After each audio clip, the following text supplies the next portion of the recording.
All right. Well, welcome, Allison. I'm so glad you're here today. Oh, thank you. I'm glad to be here. Awesome. So can you please introduce yourself and let us know a little bit more about who you are, what you do, and your work?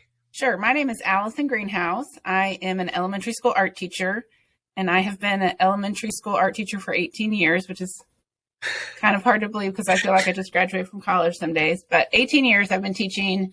I live in Norris, Tennessee, which is not very far from Knoxville. So we're in East Tennessee. And last summer in June, I got my arts integration certification. Yay! Yay! I know, right?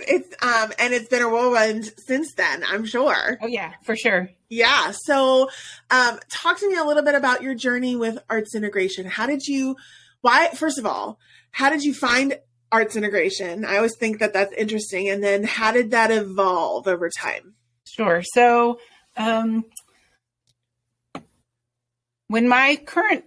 I teach at two elementary schools. One elementary school is really more focused on the arts, and that's kind of been a goal for this specific elementary school. So when I'm speaking today, I'm speaking about Norris Elementary. Both of my elementary schools are outstanding. I just want to put that out there. But my principal at Norris came to me, and we spoke about trying to find ways to infuse the arts into curriculum and into the students' day more. And being a very artistic learner myself, and both her and I having our own personal children who are artistic learners, we thought this would be a really cool thing for us as a school to try and just research and see how can we infuse more arts into the day. We have a great art program, we have a great music program, but let's push it further. What does that look like? What does that mean for our school? And so I started researching. One of the first things I read was Shake the Sketch by Susan Riley. You're funny. That's right. Yeah. And I read lots of things, and I researched, and I read articles, and I was just looking at arts integration. Also, I attend the Tennessee Arts Academy every summer in Nashville, which is like the best arts training for teachers. It really is. You guys have a phenomenal program in Tennessee. It's phenomenal. It's art, music, theater, and they have an arts integration component there as well. So I was pulling things out of that training and bringing it back to our staff, and just little nuggets here and there, trying to enhance, the art and music program that we already had at Norris. And then I did the arts integration boot camp with you guys, I think 2 years ago. It was a virtual, and I was like, oh my gosh, I want to be a certified arts integration specialist. So I went to my principal and I said, can we do this? And she said, yeah, let's do it. So I signed up, and I thought I knew what arts integration was. I really did. I had no idea. But you know what? But that's so much. I want to piece this out a little bit and tease this idea out a little bit, because every single person who graduates from our program says that exact same thing. Right? Literally on every single survey, everybody. I thought I knew what arts integration was, and I had no idea. So what does that mean? I know what that means, but what does that mean for you? What does that statement mean? So one of the big I had several aha moments throughout my year with you guys. And one of them was that continuum with enhancement, and then all the way to integration. And then when Tiff talked about the cupcake versus the jelly roll, like how to really tie the two standards. And it was so much more academically based. What I learned from the Institute was so academic. Yeah. And it's undeniable. It is just, I've lost my train of thought now. It's okay. But no, it's just really more, I don't know. I've lost it now. Well, and I think, so rigor, right? We hate the word rigor, but it's so true, right? It's rigor. And I think and I think this happens a lot, especially coming from the arts perspective, which I was a music teacher. You're an art teacher. Tiff was a dance teacher. Your coach, Holly, was a classroom teacher, but she has a theater background, right? So particularly from the arts perspective, when we say arts integration, right, the common perception is it's a very creative, process-based kind of approach, which it is. But the missing link is often in that academic, right? Which is what you were just referring to is the connection to standards. Absolutely. Which can be scary if we're really honest. Yes. Yeah. Yeah. Tell me about your standards journey, because everybody has a moment when they're working on aligning standards where they're like, this is hard. This is really so hard. That sprint, but now I know, okay, so when you start trying to align your arts standard to your academic standard or to your core curriculum, you don't realize until you really dive deep, oh my gosh, now I know this is exactly what I want the students to do. Yes. What are they doing and how are they going to benefit from this standard? Yes. You know, and so it made me, of course, I can look now at core content and art standards and see them differently, but it made me just a better visual arts teacher, because I'm like, what am I really asking them to do? How is this going to grow them as students, as art students or any kind of student? How are they going to grow from beginning to the end of the project or the year? Because I really now know that verb in the standard is what I really want them to do. And so it's very intentional. Yes. Yes. It's purposeful, right? So your lessons are leading somewhere. They're designed on purpose. Right. And your students have much greater success, I think, when you're using it. Yeah. And I, even as just teaching in my own classroom, and I'm designing lessons just for the art room, I'm teaching with a lot more intention and purpose now than I ever did before. Which is amazing. I mean, it is amazing. It is amazing because that's the thing. As creative and wonderful as it was, it's so much more now, right? I think so. Yeah, I definitely think so. I also have a new love for rubrics, thanks to Tiffany. Oh my gosh. I know, Tiffany and her rubrics. I love that she loves rubrics, and I love that she has passed that love on to all of our students. Right. So you went through the certification experience. Yes. And if you were to describe that to somebody who is just considering it, what are some things that you would advise for them? Well, I would say if you're considering it and you're nervous about time, right? Because I would guess probably most of the students that you have in the certification program are working as full-time teachers. Oh, yeah. For the most part. So I did not feel overwhelmed by the amount of time it took in my week. It was really well laid out. Yeah, good. Right? The pacing guide was so helpful to the point where when we had those like 4-week or 6-week breaks, I'd be like, I miss my friends. I miss my integration friends. Like, are we getting back to it soon? Right. So it was just paced so easily. And there was some times when it was really hard. Don't get me wrong. Like, it was hard work. Yeah. And I had to give myself a chunk of time each week that said, this is the time I'm going to work on this, part of the sprint. Like you have to, again, be intentional about doing the work. But I never felt overwhelmed. I never felt like, oh my gosh, I can't do this and my full-time job and, raise my child and, all the things. It never felt overwhelming. It was a lot of work, but it was exciting work. And I could immediately take what I learned in each sprint and put it into work in my job. And so because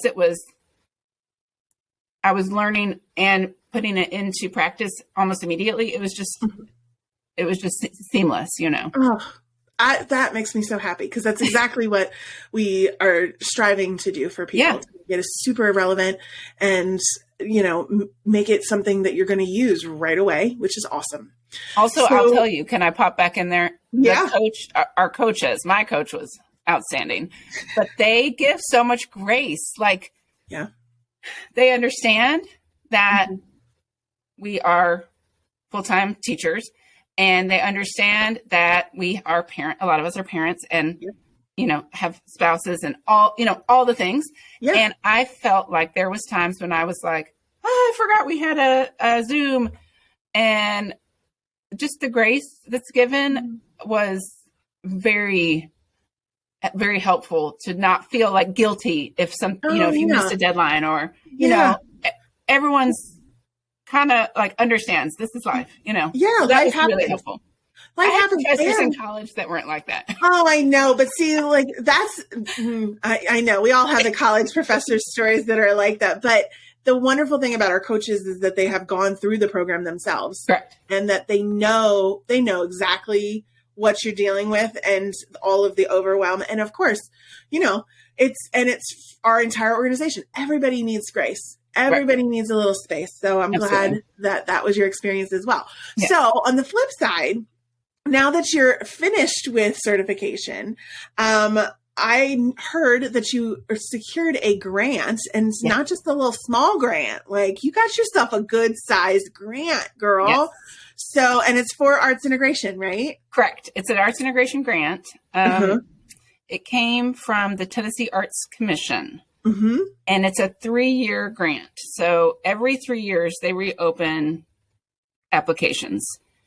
Wow. 3 years ago, I tried to apply for it and they said, don't even bother. You're not a Title I school. Our school is not a Title I school. Right. And so we will only accept applications from Title I schools. So I kind of like stopped that grant. I'm going to write it. I'm going to try again. And so this past year it reopened. It was the cycle had come around again, and it reopened, and they had taken the Title I requirement off. They did say that priority would be given to Title I schools, but you didn't have to be a Title I school to apply. And I was like, hot diggity dog, we're going for it. And it's so talk to me about the purpose of the grant. How much was the grant for? What are you using it for now? Give me all the deets. Okay, so it's through the Tennessee Arts Commission. It's called the Arts 360 Grant, and it is to help school-wide arts integration programs. And it's $55,000 for 3 years, but we have to provide a half match, which is a whole separate challenge. Yep. Which is fine. I'm learning so much about grants, but it will be a little over $80,000 over the course of 3 years, all for arts integration and arts programming in our school. Amazing. That's amazing. Okay, so how am I going to use the money? Yeah. How are we going to use the money? Some pretty exciting things this year. We have, of course, purchased a lot of materials, like art supplies and things like that. And we are very proud of our new arts integration resource room for teachers, which is so exciting because when they have the things they need and they know how to use them, they can just go grab what they need for their lesson. It's so much easier. We bought a school-wide subscription to the accelerator, which is awesome. Yay. And like a really big thing is we have started a dance program at our school. Oh, that's awesome. And we have the most special dance teacher. She comes twice a month, teaches the whole school. And she went to this school. She's an alumni of this elementary school. Oh, that's great. And the thing that I think is so special about bringing dance to our school is, and one of the things I learned while I was in the certification program, is you have to still have art and music and dance to teach the students the base, right? Yeah. So then when one of our classroom teachers does an arts integration dance lesson, those kids are comfortable with choreography and they know that she's teaching lots of terms and she's, so that base and dance is something that my principal and I, we have really been wanting. We actually got mirrors in the gym before COVID, hoping to start a dance program. And then of course COVID happened and we kind of went on survival mode for a couple of years, but now we are able to fund this visiting artist to our school, which is like so exciting. Yeah. Well, and especially at the elementary level, dance is not common, and it's not as a class, as a standalone Correct. class. Correct. And I think it's one of the things that is such a shame for all children, because movement is so central to who they are, especially at the elementary grade level. Yeah. So the fact that you have that now is phenomenal. I'm so glad that this grant has enabled you to kind of work and have that with them. Yeah. You said that you're learning all the things about grants. Can you tell us a little bit about how you navigated that grant process? Like, how did you make sure that this was going to be like awarded as much as you possibly could? What sets you up for success, and what are some maybe things that people need to know on the flip side when you get the grant that you were not aware of before? Yeah. So I gathered my best writers in the building, the other teachers. One is my academic coach, and she is like such a good writer, and she can massage a sentence. You know, she's really good at it. So I started by building a team to help me write the grant, to work together. Yeah. Also, I gave us plenty of time. Mm-hmm. We had to gather letters of support from the director of schools, the principal, community members. So that making sure that those people who had to have a part in writing the grant had plenty of time was important. We also broke down the grant because it was really big to write. And I said, okay, in the next 2 weeks, we're going to just focus on this chunk. And let's get together. I will write. And then we'll get together and we'll massage. Yep. Like smart. Get into ready. And so just giving yourself plenty of time. You can't look at a grant and say, well, it's due next week. I bet I can knock this out. You really can't do that. And so there are some small grants that maybe you could, pull together in a week. But this took us several months of working as a team and having plenty of time for people to edit and having other eyes look at it. And then on the flip side, now that we have the grant, I am not a bookkeeper. So trying to keep up with how the money's spent and how we then put it back into the grant portal, that has been a new and interesting challenge for me. It's so trying to keep up with all that. If you had to write it again, would you write somebody like a bookkeeper in there or a part-time position of some sort to be able to? We have a fabulous secretary at our school, and she has helped me tremendously. So she kind of keeps up with a lot of it for me. Oh, that's great. That's great. Sometimes when grants are awarded, like you said, there's paperwork that maybe you weren't anticipating, or filing systems or deadlines that for submission of evidence, right? Yes. That you're sharing, right? And I think we oftentimes think you're going to get a grant and then that's it. You get the grant, you get to spend the money, but there's so many other things that go into it. Yeah. Do you have an end of 3-year project that you have to work towards? So the grant requires at least two visiting artists per year. And Tennessee Arts Commission has a teaching artist roster from which you choose from. So we did one in the fall with this amazing Nashville-based children's author and performer. And she came and did amazing programming with us. And then every year we'll have 2 different teaching artists off that roster. We have to submit a variety of different things throughout the year to the Tennessee Arts Commission. I don't think that there's anything specific that they require, like as a culminating project. But for us as a school, my next goal is to figure out how to continue funding after the grant money runs out, especially for the dance program. So that we're able to continue that. So I've been talking with our education foundation locally. Yeah. They provide grants, small grants to local teachers. But I've been just talking with them, talking with our PTO and trying to find different avenues to continue funding after the grant ends.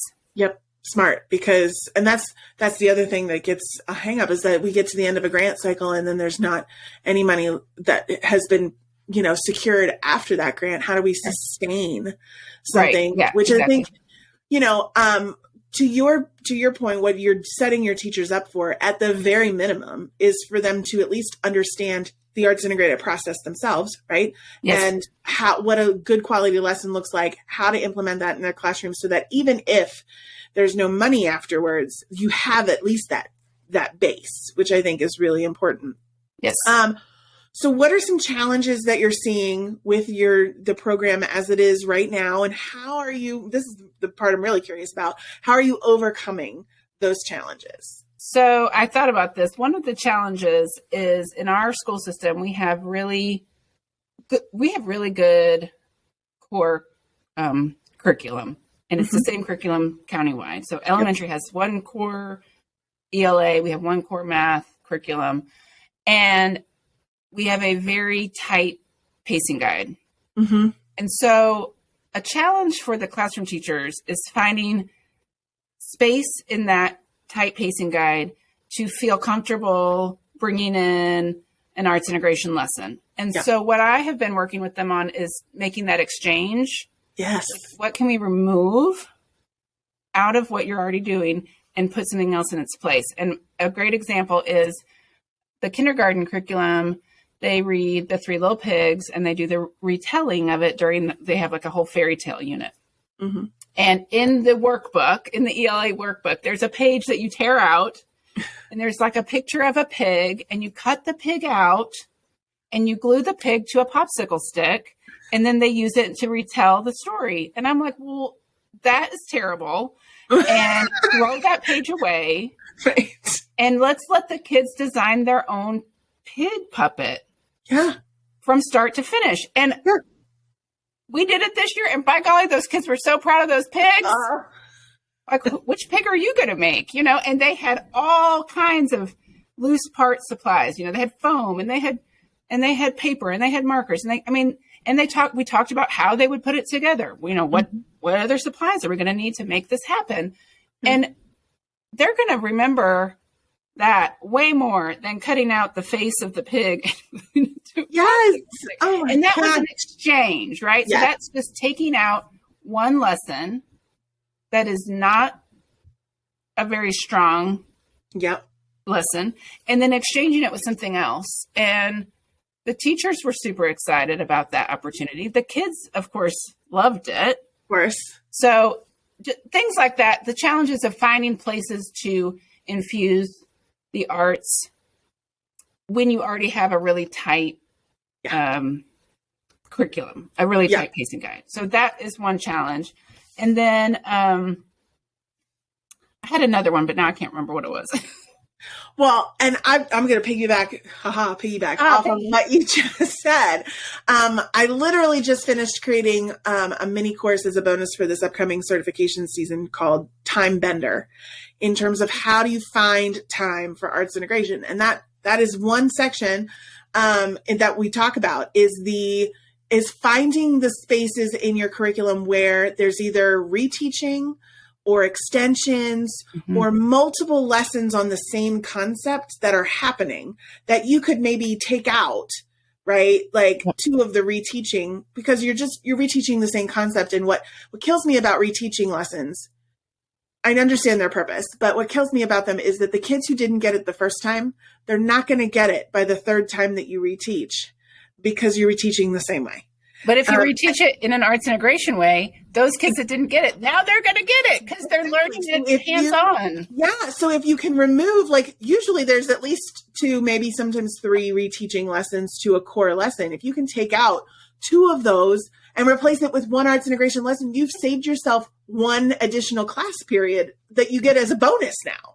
Yeah. Which I think sometimes we have to get creative in those tight pacing guides, which I understand the purpose of them, and they do serve a purpose for those who need them, right? But if we can do that exchange like you shared, I think it's so powerful because you're right. It's a different modality. The kids who didn't get it the first time at least have a chance of getting it this time.